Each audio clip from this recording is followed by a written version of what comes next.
Hello everyone, study circle EGS में आपका स्वागत है। आज हम प्रागैतिहासिक युग यानी प्रीहिस्टोरिक एज की रोमांचक दुनिया में जाएंगे। यह युग मानव इतिहास का सबसे पहला दौर है, लिखित रिकॉर्ड से बहुत पहले का। इस समय के बारे में हमारी जानकारी आर्कियोलॉजिकल फाइंडिंग्स, फॉसिल्स और एंशिएंट टूल्स से आती। चलो इसे इसके मेन स्टेजेस में डिवाइड करते हैं। सबसे पहले पैलियोलिथिक एज यानी ओल्ड स्टोन एज, जो 2.5 मिलियन बीसीई से 10,000 बीसीई तक चला। इस दौरान ह्यूमंस हंटर गैदरर्स थे, मतलब वो शिकार करके और फल सब्जियां इकट्ठा करके खाना जुड़ाते थे और स्टोन का यूज करके सर्वाइव करते थे। वे गुफाओं और ओपन कैंप्स में रहते थे। आग की खोज हुई और उसे प्रोटेक्शन, खाना पकाने और गर्मी के लिए इस्तेमाल किया गया। इस युग में केव पेंटिंग्स और स्टोन कार्विंग्स के थ्रू कला का भी जन्म हुआ।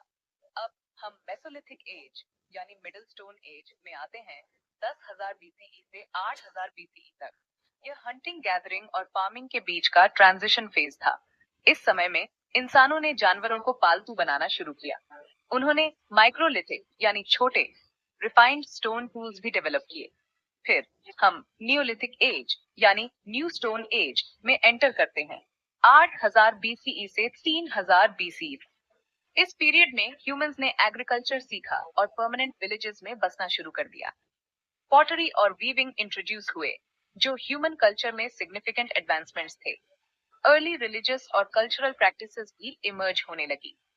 आखिर में चाल्कोलिथिक एज यानी कॉपर स्टोन एज, 3,000 बीसी से 500 बीसी तक।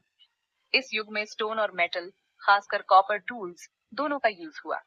अर्ली ट्रेड नेटवर्क्स और सोशल स्ट्रक्चर्स डेवलप हुए, जो फ्यूचर सिविलाइजेशंस की नींव रखते थे। प्रीहिस्टोरिक एज राइटिंग सिस्टम्स के आने के साथ खत्म हुआ और हिस्टोरिकल एज शुरू हुआ, जहां रिटन रिकॉर्ड्स ह्यूमन सिविलाइजेशन की डिटेल्ड इनसाइट्स देते हैं। आज के प्रीहिस्टोरिक एज के सफर के लिए बस इतना ही। अगर आपको यह वीडियो पसंद आया तो लाइक और सब्सक्राइब करना न भूलें। स्टडी सर्कल को देखने के लिए धन्यवाद।